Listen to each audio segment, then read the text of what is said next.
Good morning. Well, it's been a pretty busy week, had some heavy videos, so let's have a fun one, shall we? But first, I've got something funny that I said this morning that I'm really pleased with. I put my Saab up for sale on Facebook this morning, and a chap called Angus has said, "Where is the car located?" To which I've said, "By the fence." So funny. Right, we're going to look at this one. This is Autocar. Forget supercars. The Model Y Performance is the fastest point-to-point car in the UK. Let's open the article and take a quick look before we go back and look at the comments to get the general mood of the nation on this article. So it's £44,000, which means it falls into the luxury car tax thing. So you're paying £600 odd a year to tax this car. And they're basically saying the revamp given to the Model Y gives it 460 horsepower from two motors, and they're saying it's the fastest point-to-point car. Now, I'm going to be doing a point-to-point challenge with the McMaster soon, so point-to-point is, on my mind. But let's just see what the people say, because I looked at these comments and thought this is just hilarious. And it's in line with sort of what I've been saying about 0 to 60 times being totally irrelevant. Do you like the look of the new Tesla Model Y? I don't like seeing them on the night time when they've got this great big section going across the front that's all lit up. But I tell you what, I haven't seen many 75 plate cars. Have you been seeing many 75 plate cars? Anyway, let's do the comments. First one, Geoff says it's still a Tesla. Toyota fan, 0 to 60 times are pretty irrelevant now, as even basic EVs are fast. But to me, driving is about engagement and driving experience, not driving a soulless washing machine on a fast spin.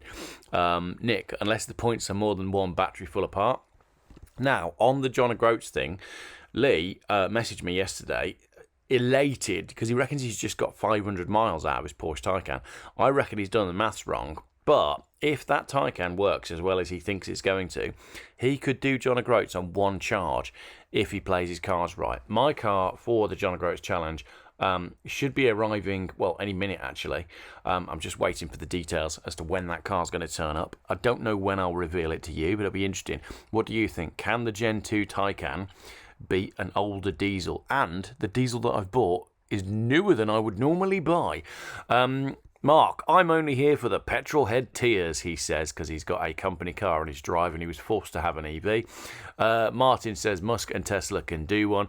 Jeff Turner, Tesla drivers seem to love getting right on the tail of my BMW M6, even in city driving and doing the speed limit. I just bide my time. If they join the same motorway I'm going to, they very soon realise they are in my back garden. It's such fun letting the V10 go. They always back off, except the odd one. I let them pass, and then I get in their rear bumper, and then the real fun starts, and eventually they always give in. I get it, Jeff, but just why are you wasting your time on what other people think? People buy the expensive things to impress people they don't like. Just get on with it. Just enjoy yourself. Don't worry about everybody else. Just do your thing.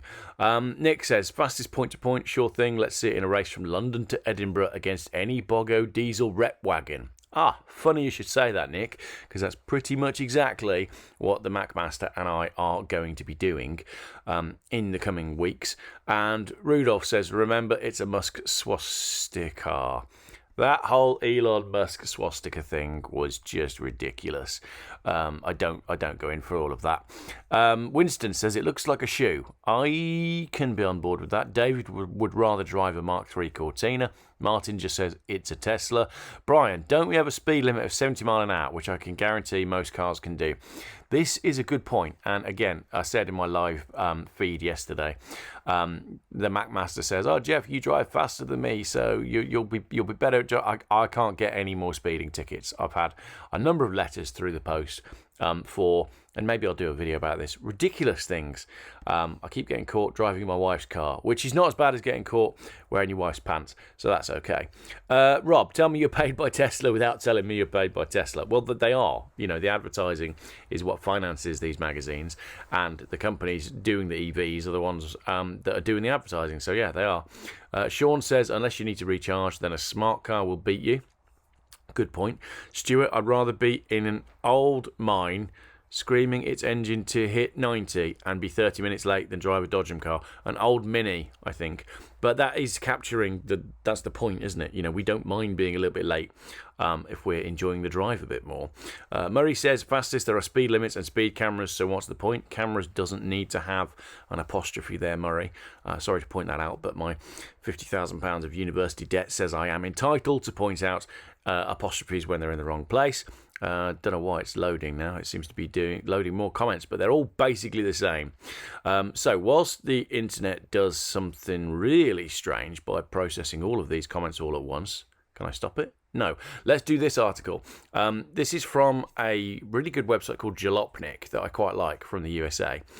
This is actually from earlier in September, but this is really interesting.